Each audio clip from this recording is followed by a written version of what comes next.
یزید بدکار شخص تھا. ابن اسیر اور دیگر بڑی بڑی معتبر کتب تواریخ میں اس کے سیاہ کارناموں کے تذکرے موجود ہیں. وہ زانی تھا، شرابی تھا، مسلمانوں کا قاتل تھا. بنت عنب کے ساتھ شہر مکہ اور شہر محبوب مدینہ الرسول میں جو اس کی بدمعاشیاں ہیں ان سے کون بے خبر ہے. اس نے شہر مکہ میں بیٹھ کے شراب پی اور حضرت امام حسین رضی اللہ تعالی عنہ جب گزرے تو اس نے ایک جام بڑھاتے ہوئے نواسہ رسول کے آگے پیش کرتے ہوئے کہا کہ اس کو پی لو، کہ قرآن نے یہ نہیں کہا کہ شرابیوں کے لیے خرابی ہے، بلکہ قرآن نے تو کہا نمازیوں کے لیے خرابی ہے، لہٰذا یہ شراب کا جام لے لیجئے اور اس کو نوش کر لیجئے. حضرت امام حسین اللہ یاس باللہ کہتے ہوئے آگے گزر گئے. انہوں نے یزید کن کرتوتوں کو اپنی آنکھوں کے سامنے دیکھا تھا اور اس کے سیاہ کارنامے.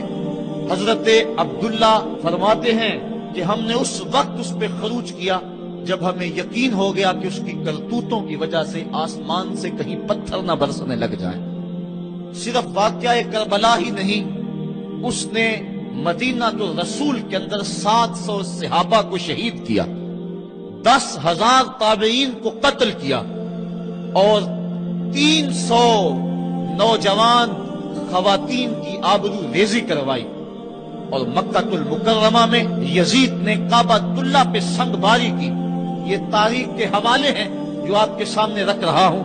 حتیٰ کہ پورا مطاف پتھروں سے بھر گیا، کعبے کا غلاف جل اٹھا. حضرت اسماعیل علیہ السلام کے عوض میں جو دمبا آیا تھا اس کے سینگ کعبۃ اللہ کی چھت پہ رکھے گئے تھے، وہ سینگ بھی جل گئے. اسی لیے ان ایام کو ایام حنرہ کہا جاتا ہے. تاریخ کے اندر 3 دن تک مسجد نبوی میں نہ اذان ہوئی نہ اقامت ہوئی اور مسجد نبوی کے اندر یزید کی فوجوں کے گھوڑے بندے رہے. منبر رسول کی حرمت پامال کر دی گئی. اب وہ یزید جب تخت نشین ہوا تو حضرت امام حسین رضی اللہ تعالی عنہ کو ولید بن عتبہ نے بلا کر کہا کہ تم یزید کے لیے بیعت کر لو. تو حضرت امام حمام حضرت امام حسین نے 2 ٹوک کہا کہ یہ کیسے ہو سکتا ہے کہ میں اس جیسے ظالم شخص کے ہاتھ پہ بیعت کروں.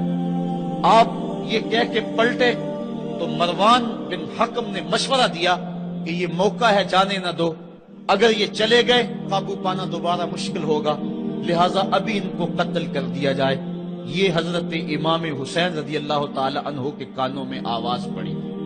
روایات میں آتا ہے کہ آپ نے انہی قدموں کے بل پیچھے پلٹ کے نیام سے تلوار باہر نکالی اور ہوا میں لہرانی شروع کر دی. محمدی کے چھار سے حیدری شیر نکل آیا. کہا ولید بن عقبہ تو ہمیں نہیں جانتا ہم کون ہیں؟ آنا حسین ابن علی ابن ابی طالب، میں حسین ہوں، علی کا بیٹا ہوں اور علی ابو طالب کا بیٹا ہے. ہمارے گھر میں قرآن اترتا رہا ہے، فرشتے ہمارے گھر میں آتے رہے ہیں. وَيَزِيدُ ابن المعاویہ فاسقن فاجرن قاتل النفس مولن بالفسق شارب الخمر. اور یزید فاسق ہے، فاجر ہے، مسلمانوں کا قاتل ہے اور شراب پیتا ہے. اس لیے حسین ڈنکے کی چوٹ پہ یزید کی بیعت سے انکار کرتا ہے. حضرت امام حمام امام حسین رضی اللہ تعالی عنہ نے انکار بیعت کی وجہ بیان کر دی. آج یہ پراپیگنڈا کیا جاتا ہے کہ یہ 2 شہزادوں کی جنگ تھی اور یہ اقتدار کے لیے سب کچھ ہوا.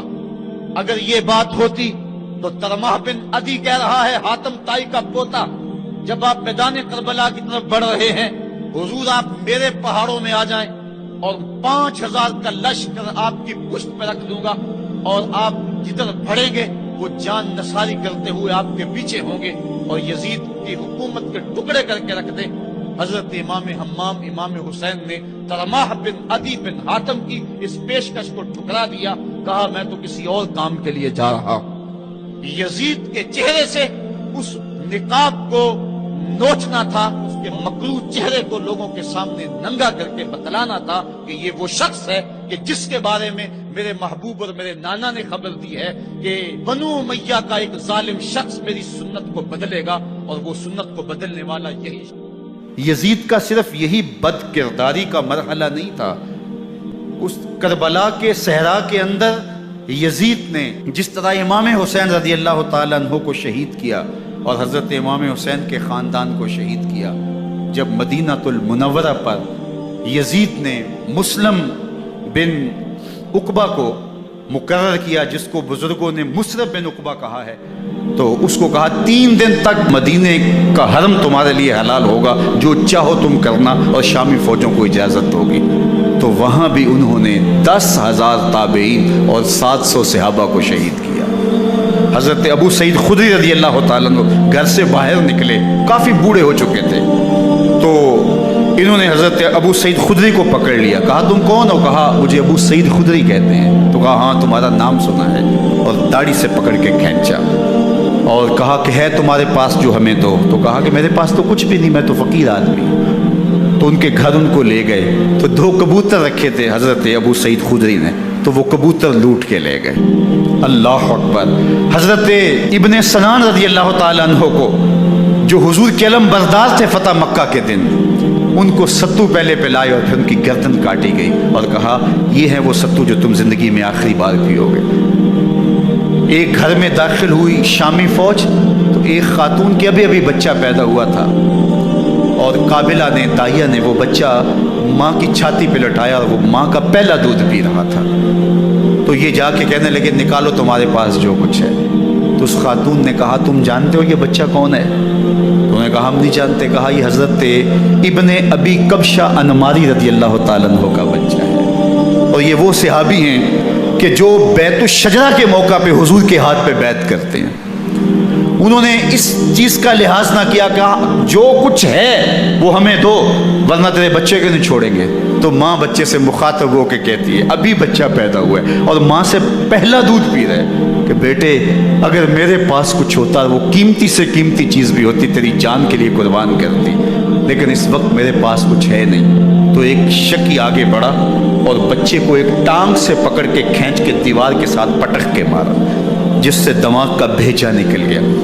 کیا کیا زیادتیاں نہیں کی۔ 700 صحابہ حرہ کے واقعہ میں شہید کیے یزید نے، اور 10,000 تابعین شہید کیے۔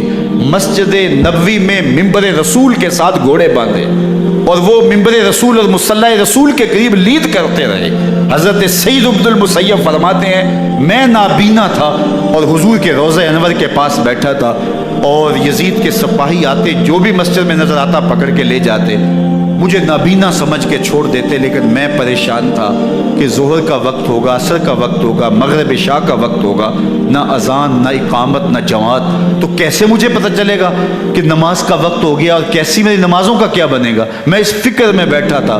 لم ازل اسمع الاذان والاقامت من قبل رسول اللہ صلی اللہ علیہ وآلہ وسلم۔ فرماتے ہیں جب بھی پھر نماز کا وقت آیا، گنبد خضرا سے اذان کی بھی آواز آئی، اقامت کی بھی آواز آئی۔ 3 دن تک مسجد نبوی کے اندر گھوڑے بندے رہے، اور مدینہ کی حرمت پامال کی۔ مدینہ کے گھروں کے اندر یہ بدکماش داخل ہوئے، اور جو بدکاریاں انہوں نے کی کلیجہ منہ کو آتا ہے۔ 1002 شیزائیں ان بدکاروں کی بدکاریوں کی وجہ سے کنواری حالت کے اندر حاملہ ہوئے۔ 3 دن تک مدینے کا حرم انہوں نے پامال کیا، اور پھر مکہ المکرمہ میں کعبۃ اللہ پر گولے برسائے، اور کعبہ کا غلاف جل گیا۔ وہ تو یزید مر گیا، اور حضرت عبداللہ ابن زبیر رضی اللہ تعالیٰ عنہ نے اپنی خلافت کا اعلان کیا۔ یزید کے یہ کرتوت تھے، ادھر اہل مدینہ کو ستایا، ادھر اہل مکہ کو ستایا، اور رسول اللہ صلی اللہ علیہ وسلم کے خانوادے کی بے حرمتی اور توہین کی۔ نہ صرف انہیں قتل کیا گیا، ان کی لاشوں پہ گھوڑے دوڑائے۔ ابن سعد اور شمر جو ہے وہ خیموں میں داخل ہوا اور مخدرات اسلام چادریں چھیننے کی کوشش کی۔ حضرت زینب سلام اللہ علیہ نے مخاطب ہو کے کہا ہمارے چہرے کے رکھوالے چلے گئے ہیں، ظالم تو خیال نہیں کرتا ہم رسول اللہ کی بیٹیاں ہیں۔ حضرت شہربانو، حضرت زین العابدین اور حضرت زینب سلام اللہ علیہ، ان تینوں کو ایک اونٹ پہ باندھا گیا، اور باقی اونٹوں پہ باقی سادات کو، حضور کی شہزادیوں کو باندھا گیا، رسیوں میں جکڑا گیا، اور اونٹوں پہ باندھ کر کے کوفے کی جانب آگے آگے شہیدوں کے سر چل رہے ہیں، اور پیچھے یہ قافلہ چل رہا ہے۔ اور جب یہ قافلہ وہاں سے گزرا جہاں لاشیں پڑی تھی، امام زین العابدین 14 سال کے تھے اور بیمار تھے اور ان کا حوصلہ نہ ہوا، وہاں غشی ان کے اوپر آنے لگی، اور وہ منظر ابن کثیر نے، باقی لوگوں سب نے لکھا ہے کہ پھر جب ان کی یہ حالت ہوئی تو پھر سیدہ زینب سلام اللہ علیہا، جنہوں نے ابھی تک بڑے حوصلے کے ساتھ ساری مشکلات کا مقابلہ کیا تھا، اب ان کے بندن ٹوٹ گئے اور آنکھوں سے آنسو بہنے لگے، اور سیدہ زینب تھے امام حسین رضی اللہ تعالیٰ عنہ کی لاش پہ کھڑے ہو کے، اور وہ روندی ہوئی لاش، ٹوٹی ہوئی ہڈیاں، اور وہ پریشان بدن، کٹا ہوا سر نیزے کی نوک پہ، اور لاش یہ پڑی ہے، تو حضرت سیدہ زینب نے مدینے کی طرف منہ کر کے جو ہے وہ حضور سے فریاد کی، یا محمد آہو، یا محمد آہو، ھذا حسین بالآراء مزمل بالدماء، یا محمد آہو بناتوں کا سبایا، یا رسول اللہ، اے پیارے آقا، یا جدہ ہو، اے ہمارے نانا محترم، یہ دیکھیے آپ کا حسین پڑا ہوا ہے۔ بدن سے کپڑے اتار لیے گئے، خاک ہوائیں اڑا رہی ہیں، اور اس کے اوپر چادر جو ہے وہ مٹی کی پڑ گئی ہے، حضور آپ کی اولاد کاٹ دی گئی، اور پھر کہا بناتوں کا سبایا، حضور دیکھیے آپ کی بیٹیوں کے ہاتھ باندھ دیے گئے، اونٹوں پہ کس دیا گیا ہے، سر شہیدہ آگے آگے چل رہے ہیں، اور حضرت سیدنا امام حسین کا آگے آگے سر ہے۔ راستے کے اندر ایک جگہ آئی، رات گزری اور ان کو اتارا گیا، رات کا موقع تھا، ایک خاتون آئی اور اس نے کوئی کھانا پیش کیا ان کو، اور کہا کہ میں کسی زمانے میں حضرت سیدہ فاطمہ الزہرا کی نوکری کیا کرتی تھی، ان کی لونڈی تھی، ان کی کنیز تھی، اور آج مجھے پتہ چلا کہ آپ لوگ گزر رہے ہیں، تو میں نے کہا کہ میں اپنی مخدومہ کے خاندان کی خدمت کروں، اور پھر اس نے کہا کہ اس وقت سیدہ کی گود میں ایک 6-7 ماہ کی بچی تھی جس کو زینب کہا کرتے تھے، تو سیدہ زینب نے کہا کہ اماں اگر پہچانتی ہو تو وہ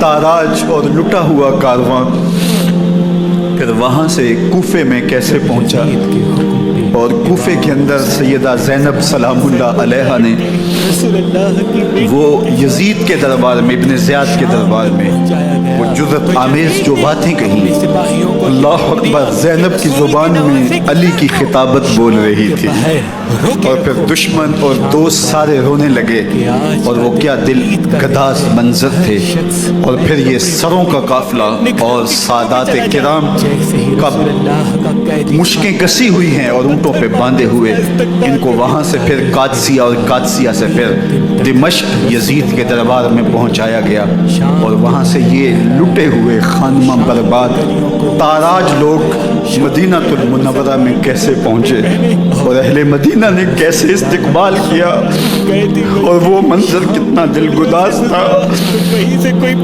جب اہل مدینہ زینب سے پوچھتے تھے زینب حسین کہاں ہے، رسول اللہ کی نوازی بی بی زینب سلام علیہا، بے چادر شام کی، بے مروت بے وفا، تیرا بھی کیا افسانہ ہے، جس نے اپنی ہی شمع کو گل کیا تو وہ پروانہ ہے، اپنے پیغمبر کے شہزادوں کو اور اپنے پیغمبر کی شہزادیوں کو جو دکھ سمت نے دیے، یہ کائنات کی ایک انوکھی داستان ہے۔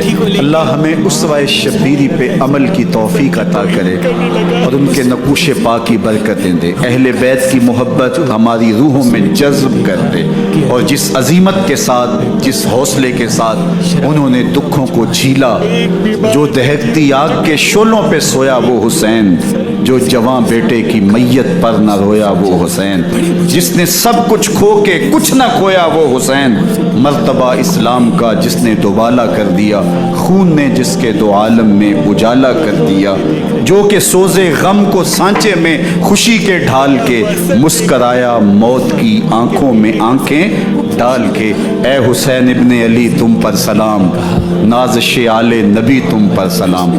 ذرا میرے ساتھ یہ پڑھ لیجئے، اے حسین ابن علی تم پر سلام۔ چیخ کے بیٹھ گیا اور حیرت نازش آلے نبی تم پر سلام، ہمارے نبی کی بیٹی کا خاندان، تم پہ لاکھوں رحمتیں لاکھوں سلام، ہمارے نبی داؤد کا، اے شہیدان محبت کے امام، میری قوم میرا لالا گوں لالا بدن لالا کفن، اے چمن اندر چمن، زندگی ہی زندگی تیری حیات، اے حیات اندر حیات، افتخار ملت بیضا ہے تو، رب کعبہ کی قسم یکتا ہے تو، فخر کا دل میں دریچہ باز کرنا چاہیے، جن کا تو آقا ہے ان کو ناز کرنا چاہیے۔ وآخر دعوانا ان الحمدللہ۔